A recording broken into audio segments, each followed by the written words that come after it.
does it feel like to quit residency? How do physicians and other healthcare professionals establish multiple streams of income? How can you get started if you don't have a lot of money or don't have a lot of time? Learn the answers to these questions and many more on this episode of the Talk2MeDoc podcast.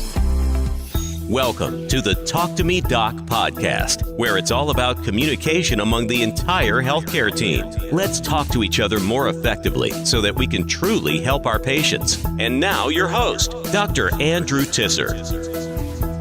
Hey guys, and welcome to this episode of the Talk2MeDoc podcast. If you've been here before, thanks again for listening. If you're new here, stay tuned because on this episode, like every episode, I bring you the best guests from all around healthcare to discuss the healthcare worker experience and how we can improve it. On this episode, we feature Dr. Christopher Liu. Dr. Liu is a physician entrepreneur, investor, TEDx speaker, and digital health technology advisor. A native Houstonian, he received a full undergraduate scholarship from the Terry Foundation. He received his MD PhD from the joint Baylor College of Medicine and Rice University Department of Bioengineering. During his second year of medical school, he started 2 companies investing in real estate, equities, and options trading, achieving financial freedom, independence in the final year of medical school. He followed the conventional path, matching into orthopedic surgery residency at Rutgers University in 2007, before realizing he was deeply unfulfilled and unhappy in his career. In September 2008, during the peak of the financial crisis, he took a leap of faith, embarking on a full-time career as a real estate entrepreneur. After becoming a millionaire in his mid-30s, Dr. Liu took a sabbatical year off before starting his digital health consulting company. He is the author of 4 Amazon bestsellers, creator of the online course Multiple Streams of Passive Income that teaches physicians how to achieve financial freedom, and creator of the growing private Facebook group Financial Freedom for Physicians. He is a keynote speaker and has been a guest contributor on high-profile physician social media influencers, including Kevin MD. His upcoming TEDx talk in October 2020 will cover 3 of the top strategies for flourishing in an era of COVID-19. Well, without further ado, let's bring Dr. Liu onto the show. Dr. Christopher Liu, welcome to the Talk2MeDoc podcast. Good morning, Andrew. Thanks for having me. I'm really happy to be on the show. Well, likewise, we're happy to have someone as accomplished as you. I've already recorded a little intro about you, but in your own words, could you tell the listeners a little bit about who you are and what you do? Yeah, sure. I'm a physician entrepreneur, investor, TEDx speaker this coming October, and also a digital health consultant. I grew up in Houston, went to Baylor for medical school, was part of the MD PhD program, and during my medical school years, I started 2 companies investing in real estate and stocks, and grew those companies towards my senior year. I had achieved financial freedom and independence. However, I was strongly encouraged to pursue the traditional route. So I matched into orthopedic surgery in 2007 at Rutgers University. But wasn't really happy and fulfilled. So at the height of the financial crisis, I devoted myself full time to my 2 companies and grew them to the point where I became a millionaire in my mid-30s and was able to take a year off in 2016 before launching my consulting company. So far, I've written 4 books on financial freedom and independence. Also, scheduled to be a TEDx speaker this October. I launched my online digital program this month, and also creator of the private Facebook group, Financial Freedom for Physicians. So I'm really passionate about speaking out against the abuses towards physicians these days, and just teaching physicians how to get right with their finances so that they don't have to, so that when it comes time, they have options. If they're not happy in their careers, they can easily pivot and switch without being, tied to anything. Wow, that's a pretty incredible story. I think, weren't you terrified to just leave residency? Yeah. It was actually, it was actually the day that I turned in my keys, badge, and pager. I left the hospital, and I can just remember I had butterflies in my stomach. I had palpitations. I had shortness of breath, and really it was the fear, but it was also the excitement. I was like, I just, because actually I started having inklings of leaving medicine during my second year of medical school, but I was strongly encouraged to tough it out. Um, my advisors and mentors, they all said this was just a phase. Really the decision in 2008 was started back in 2002. But I had a lot of fear and I had a lot of pressure. And, it's almost like skydiving where you have to take the leap and, know that everything will work out and turn out well in the end. Yeah, absolutely. I think, given current events, there's certainly a lot more docs that are thinking about jumping ship, but really either don't know how to do it or are too scared to make that leap. What kind of advice would you give to those physicians? Yeah, that's a great question. I think, starting off just, low cost things, a lot of free things like, joining Facebook groups. I have my own private Facebook group. It's free to join. Listening to a lot of physicians are starting their own podcasts about financial freedom and, career changes, career transitions. All of those are free. There's tons of resources on the internet. The next step is, online programs. So I know like Jim Dolly from White Coat Investor, Peter Kim from Passive Income. They have these online programs. They're fairly inexpensive to join, so you can do that. The next level is going to seminars and conferences and networking with like-minded physicians looking for alternative sources of income. So there's for me. I've been to the SEEK conference, that really helped me. And I was a speaker there, 2 years ago, and just go to different, conferences. The next level is, start investing with, a lot of physicians. They have their own programs. So, whether it's an hour or two, that would be, money well spent because that hour or two, will save you sometimes years of just struggle and toil. So definitely get a mentor, get educated, get a lot of resources, start reading a lot of books outside of medicine. For example, the two books that really shaped my life were Getting Started in Options and also Rich Dad, Poor Dad by Robert Kiyosaki. And another great book is Multiple Streams of Income. So there's in this age, there's a total abundance of resources and knowledge. The thing that separates those who create the lifestyle that they want and those that don't is those that just take action. So, knowledge is there, but you also have to execute as well. Absolutely. I mean, what do you say to docs that are just like, well, I don't know what to do? I mean, there's real estate, there's stocks, there's starting their own business, there's all these different things, and they're just inundated with all the different options and then don't do anything. Yeah, that's a great question. Well, I'll tell you my own personal story because I started out in stocks. So stocks was easy because all you had to do was open up a brokerage account. And while stocks was really I'm interested in stocks, but I got my financial freedom from stocks. It's not something that I could start a hedge fund over or be like the guys on CNBC who talk about stocks all day. I do love the fact that equities, you're investing in companies and you're evaluating investments based on the paper assets. So and then I moved on into real estate. And real estate, there's aspects that I like and aspects that I don't like. But it was really just to teach me how to become a better investor and how to create systems and processes to automate a lot of things.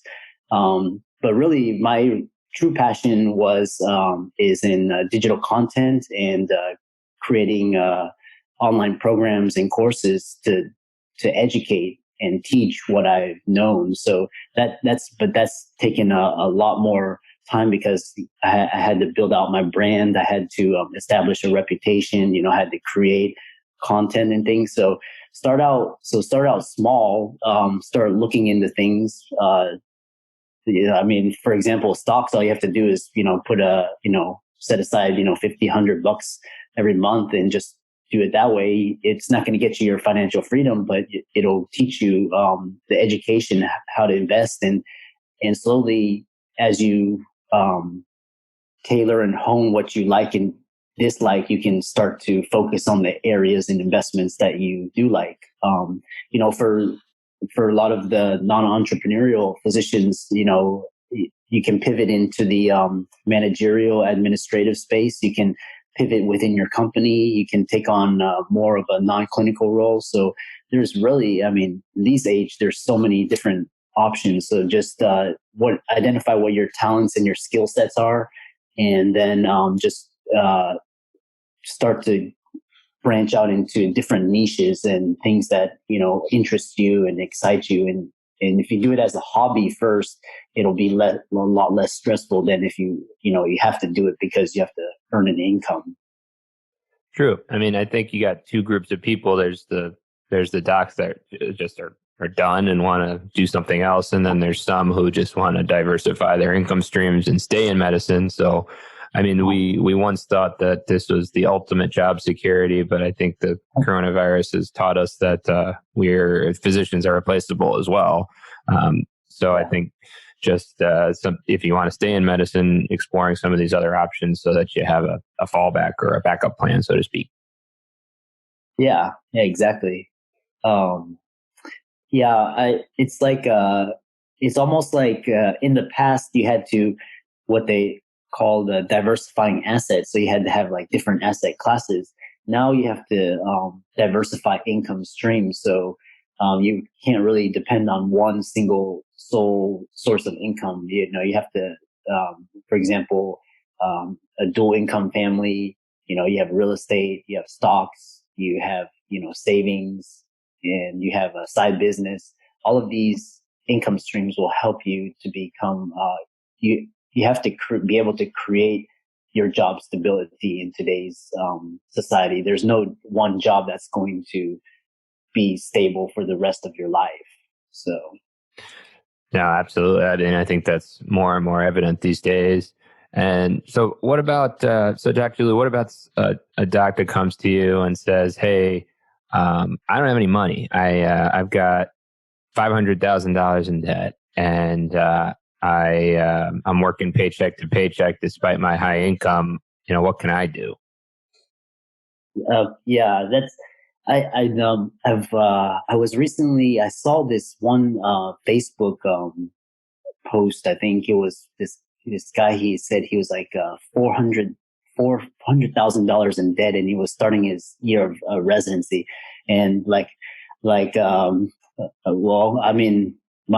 advice is, one, don't get in that situation in the first place. So if you make wise financial decisions, you wouldn't be in that situation. But you have to make the best of what you can do from that situation. So you take you look at your income, how much you're making. You look at your expenses, and for example, if you're living a large lifestyle, a very you may have to start cutting back, and just start being frugal and start saving where you can. The other thing is, if you're able to, if you're living paycheck to paycheck, but you're doing well in your job and your company, then that may buy you extra time. So if you're not miserable and you're doing well, that can give you extra time to start educating. But at some point, you have to look at your income and your expenses, and that's just going to be a personal financial choice and a financial decision. So where you can cut back, really, like for example, you can start a blog, you can start podcasts right now, you can start affiliates, and all those really don't take much money, but they take a lot of time. So you can start learning that way as well. But the thing is, you have to start making choices on, where you're going to prioritize where you're going to spend things. So. Yeah, I mean, that's solid advice for anyone, I think. Yeah. As far as like real estate goes, I know we talk a lot about real estate. Are you, given the current state of affairs, I think, is it dangerous to be a landlord right now? Yeah, that's a good question. The answer is yes and no. So, that, like with all things, uh, um, I'll give you my own personal example. So, for example, I have a lot of, part of my portfolio is, focused on short term, rentals and things like that. So, for example, when this COVID, uh, crisis hit, I had a lot, like my bookings, I had booked from, March all the way up to, I believe it was, July or April. And, like I had specifically targeted, like medical students here for rotations. But then when, the travel ban and the hospital shutting down and the, medical schools canceling rotations. So I had all of those bookings, they had to cancel it. But luckily I had established a good brand. So, cause, I focused more on the experience for the customer. So I was able to rebook a lot of the, vacancies almost immediately. But, like I said, but for example, a lot of, landlords, where they depend on this rental income, they're booked for the entire year, and all of a sudden all that income vanishes, uh, you know, and a lot of them couldn't get rebooked. So it in that sense, it is dangerous, right?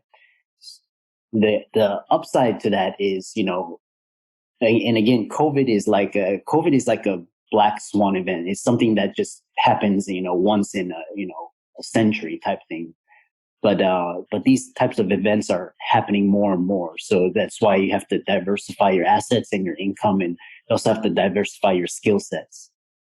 Um, so in a normal situation, you wouldn't have these sort of things happen, but, it's just teaching you how to, pivot and innovate. The good thing about this is that, in these times of crisis, you can also, innovate and establish new marketing plans and new, business ideas. So, for example, from this crisis, I started to diversify. Like, oh, what happened? I started, instead of just targeting medical students, I started to open it up to different types of travelers. Okay.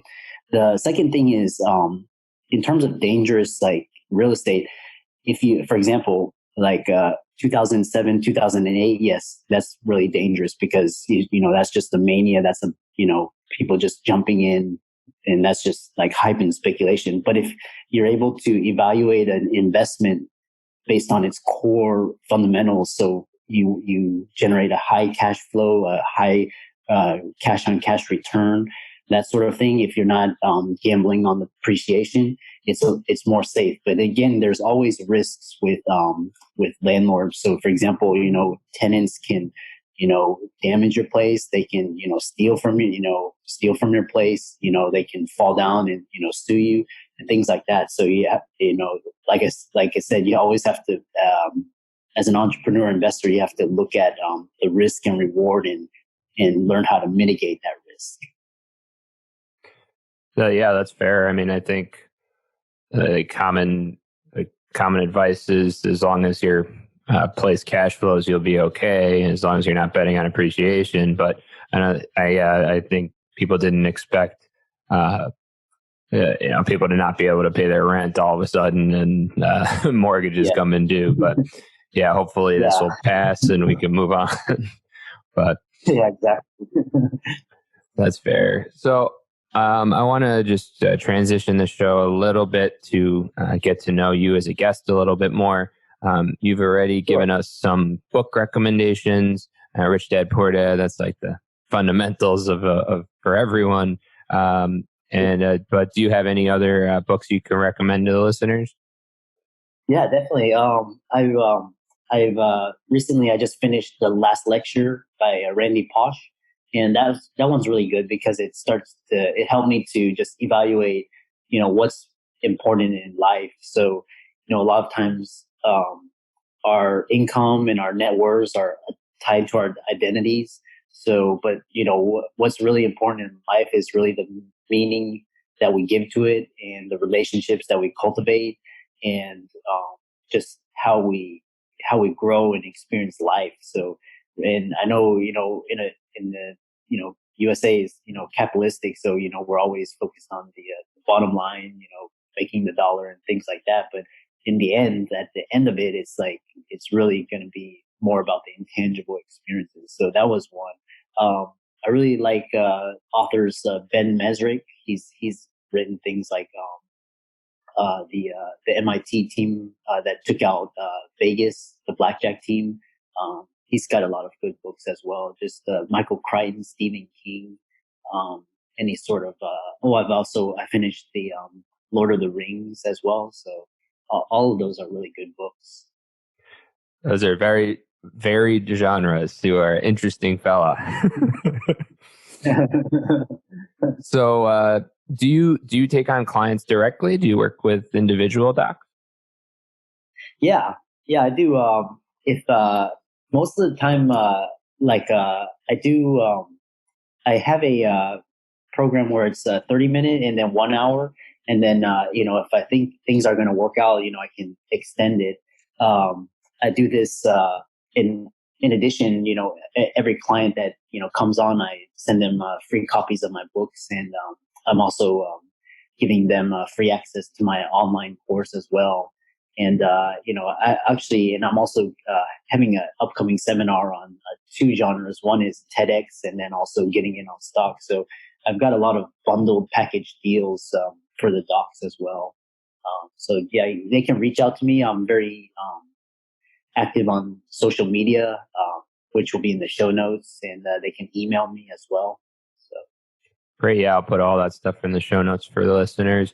Do you want to talk about your books at all? Yeah, definitely. My first book is my autobiography, and it's essentially tells my story just growing up. Growing up, I was always an outsider, so I think my contrarian thinking has really helped me, flourish during these times.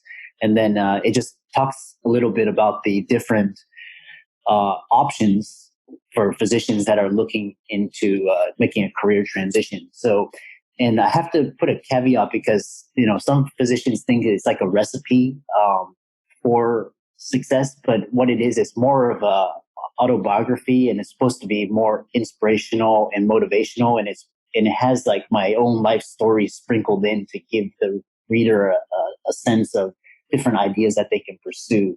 So, and it's really for very out of the box entrepreneurial minded physicians. So, sometimes physicians, don't resonate with it, but so that's why I put in that caveat. My next three books, one is talking about how I got my financial freedom through stocks and options. And that's more of like a niche specific book. And then I have one book on how I got into consulting, how to set up your business, the pitfalls, the nuts and bolts and things like that. So that's been really popular as well. And then my last book is also niche as well. It's how to generate income as a writer and how to use writing to build and expand your brand and expand your reach. Cool. Those sound really good. I'll have to check them out myself. So what's next on the horizon? You said you had a TEDx talk coming up. Yeah, TEDx talk. I have a couple of projects coming up later in the year.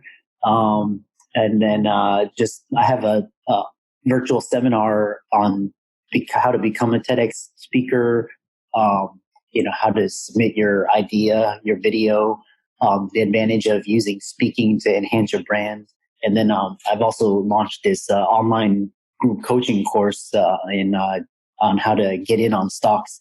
I had back in, I think the end of March when the market was at the lows, I had a lot of people sign up for that. I may launch it again once the market drops more. So we'll have to see about that. And then I'm also working on this travel hack where I'm trying to put all of my companies and businesses on automation and autopilot and see if I can run my business from a low cost of living international country and just enjoy the same quality of life and for a lower cost. So I'm looking into Belize, Colombia, Southeast Asia, and places like that. Cool. Oh, that sounds like a dream for some. But Christopher, if you had just a single piece of advice to give to, let's say, late resident or within the first few years of attendinghood, I guess you'd call it, for what would that be in financial matters? If just one single piece of advice, just save more than you earn, and invest the money. So don't spend the money on consumption, but spend it on investing in real estate, stocks. Those are the two simplest things. And just save more than you earn and, live below your means. So that's the one piece of advice.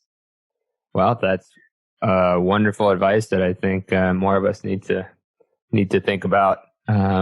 But great. So, Dr. Liu, I want to thank you again for coming on the show. I think you've given our listeners quite a bit of great information to think about. And I will encourage everyone to check out your books and all your programs, because I think you have a lot of very valuable content out there, and you certainly made it yourself. So you're living it. Thanks, Andrew. I really enjoyed my time on the show. Thanks again. We'll talk soon. Wow, what an interesting episode with Dr. Liu. I couldn't imagine what it felt like to turn in his pager and ID badge and quit orthopedic residency, one of the most highly competitive fields out there. Dr. Liu recommends beginning to educate yourself using free or low-cost options such as Facebook groups, then moving on to courses, and finally conferences. He feels that real estate taught him to be a better investor overall. Dr. Liu recommends identifying your talent and skills and then branching out into what excites you. He's a big proponent, like myself, of multiple income streams. Dr. Liu talks about how if you don't have a lot of money to invest, you can work on things that take a lot of time but are cheap, such as blogs with affiliate links. We have a short little discussion about real estate given the current state of affairs and the importance of investing based on core fundamentals. Well, that's all we have for today, guys. Thank you again for listening. I'd like some feedback on the direction the show is going, so if you could drop me email at andrew@talk2medocpod.com. That's Andrew at talk2medocpod.com. I'd love to hear your feedback. Otherwise, you can find me on most social media platforms at talk2medoc. Well, till next time, guys, keep talking. All opinions expressed by the guest in this episode are solely the guest's opinions and do not reflect the opinions of Andrew Tisser DO, Talk2MeDoc LLC, or any affiliates thereof. The guest's opinions are based upon information he or she considers reliable, but Andrew Tisser DO, Talk2MeDoc LLC, nor any affiliates thereof warrant its completeness or accuracy. The guest, Andrew Tisser DO, Talk2MeDoc LLC, or any affiliates thereof are not under any obligation to update or correct any information provided in this episode. The guest statements and opinions are subject to change without notice.